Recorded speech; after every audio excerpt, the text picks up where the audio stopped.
That's a really interesting thing. And that could be explained in a number of ways. And also, there was an interesting crossover with other paranormal phenomena, the involvement of men in black. That's true. There's several documented cases of these black-suited individuals in nondescript sedans interviewing and, in some cases, intimidating witnesses of it. Yep. You know, you're getting a lot of things coming together here that don't necessarily all add up to a sandhill crane problem. That's true. And that all stems kind of from the research of John Keel, who was a journalist and a ufologist who wrote the Mothman Prophecies in 1975, which is an account of his investigation of the Mothman. And according to him, he found that not only were these Mothman sightings happening, but there were also numerous UFO sightings that were going on at this time as well. UFOs and aerial lights, all kinds of phenomenon that were going on in people's homes. The television sets, like you said, that were burning out. The phones were ringing at all times of the night, and there'd be nobody on the other line. I mean, this is poltergeist kind of crap. Yeah, you know? And it's important to point out that especially at this time, late 60s, a ringing phone is actually a weird thing. Because this was the old operator time. This is where you would speak to someone and say, I'd like Klondike 247, please. Are they still doing it? I think so. I don't know. But I believe so. But, yeah. Is what you just said at all true? I right? do not know. I don't know. I'll believe it. Sure. But yeah, I mean, there's a lot. There are a lot of things that are happening at this time that point to something somewhat larger. Yeah. And perhaps, I mean, I guess to swing the pendulum back again towards the more mundane, you have an Army Corps of Engineers site that clearly wasn't cleaned up to spec. Words getting out.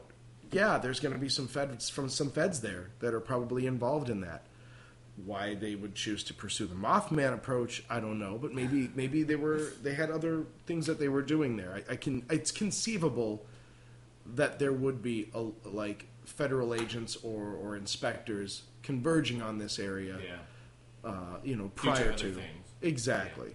Yeah. One of the freakiest things that came out of John Keel's accounts and investigation was the story of Woodrow Derenberger and Indrid Cold. Yes. This is some freaky stuff. This was also in 66. Actually, right around the time the Mothman sightings started, or just before they started at least. There was a man named Woodrow Derenberger who was driving home after work one day. This weird craft zooms past his truck and stops in the road in front of him, causing him to stop. And a tall man gets out, walks over to the truck. He has this incredibly tan skin, slicked back dark hair. He's got this dark outfit made of some kind of glistening green material. And the most unnerving part is he's got this grin on his face, this just weird grin. This Woodrow Derenberger says that this man started communicating with him telepathically. Said he could understand him as plain as day. His mouth never moved from that weird grin.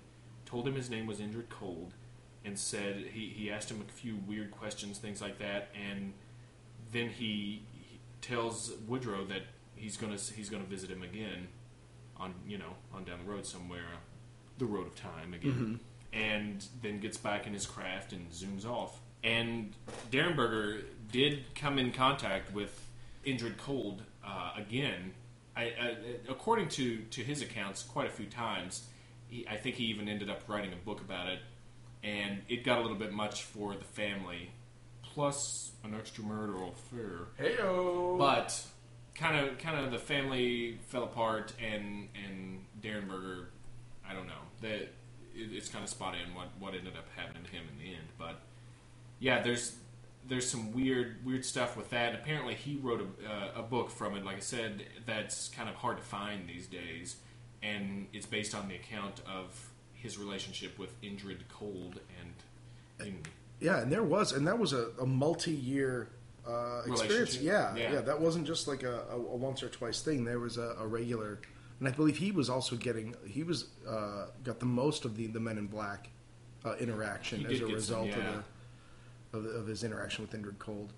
Yeah, and so that was one of the freaky things, one of the freakiest from Keel's work. So, and the other thing with John Keel, you got to wonder how much he's playing some of this stuff up, coming from a ufologist background and wanting and getting a book written out of it, kind of stuff. I mean, you hear that today, and it's like, right. Well, you're kind of aggrandizing things, so it's to promote some of your own. I think it's got to be exceedingly difficult to have something like this happening in a small town, because, I mean, as long as you keep asking people, they'll keep telling you things. Yeah. Even long after they've exhausted all the things that they actually knew. So, I mean, I think there's a difficulty in doing a lot of investigation in a small town setting like that, because people like to be asked questions. People like to be interviewed or felt in, yeah. So it's a hard thing to sift just what is the truth, get the information out of it without digging so much that people are just inventing things because right. they're used to having someone care and seeing it in print. And if there's a book in the works, I want to make sure there's a chapter about all the crazy experiences I've had. It's true. And that's a hard thing to separate. And I'm certainly not saying that anyone there was or wasn't lying, but right. But I know if I were in that situation, that would be a hard call to make. You have to be careful about how you approach something like that, because you do end up with, I'm sure, much more misinformation than true facts. And speaking of that, when in doing the research for this and looking online at a bunch of stuff, things like that, there is just a ton of content about supposed Mothman or sightings or stories that's just complete crap. Oh, absolutely. There is so much just crap about Mothman out there. I mean, go on YouTube, type in Mothman, and just have yourself a day of watching the stupidest crap. It's wretched. But and that's a hard thing, because the Mothman is a kind of nebulous concept or idea. It was seen for a very finite amount of time, in a very remote area, and it has all these, I don't know, abilities, these weird effects associated with it that make it easy to be like, oh, what was that? I don't know, Mothman. I mean, in the Southwest, everything gets blamed on the chupacabra. Everything. And if you're in West Virginia, Mothman did it. Mothman did it. Mothman did it. Mothman did it. It's a tough thing. And I mean, some of the things that I read have, theorized that one of the things I read had tied everything up into one very thorough package. Oh, yeah? Yeah, and I mean, this definitely files far more under fan fiction than the result of deep investigation. But the theory was that the Mothman and others of his ilk are pan-dimensional travelers. They see things, say, in a fifth spatial dimension. It makes them very easy for them to see into the future and the past. And they do their best to warn us of things that are coming, but they can't necessarily communicate with us that well.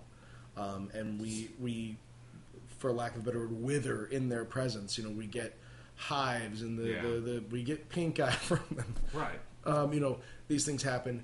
And then you have the secondary entities like Indrid Cold, who are also tracking the Mothman entities and trying to determine what it is they're doing. Like I said, this files far more under fan fiction, sure. trying to stitch it all into one narrative. Way to tie everything together to make the tapestries become one large blanket of awesome. It's almost frustrating in that they're both very interesting stories, very interesting experiences people have had between Indrid Cold and the Mothman, and it's almost a tragedy that they're linked at all. Yeah. It's that link that makes them both suffer credibility, All of that, yeah, really. I mean, it's almost like they were like, oh, Mothman's here. UFOs, lights in the sky. Men in black. Let's throw in this alien. Yeah, exactly. Yeah, everyone's... Chupacabra was there. Shut up. We'll save him. You're from Arizona. Get out of here.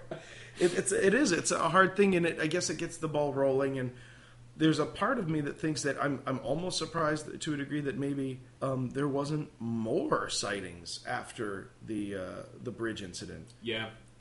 The weird thing is there are a few reports out there that have said that the Mothman's been sighted before major disasters that have happened.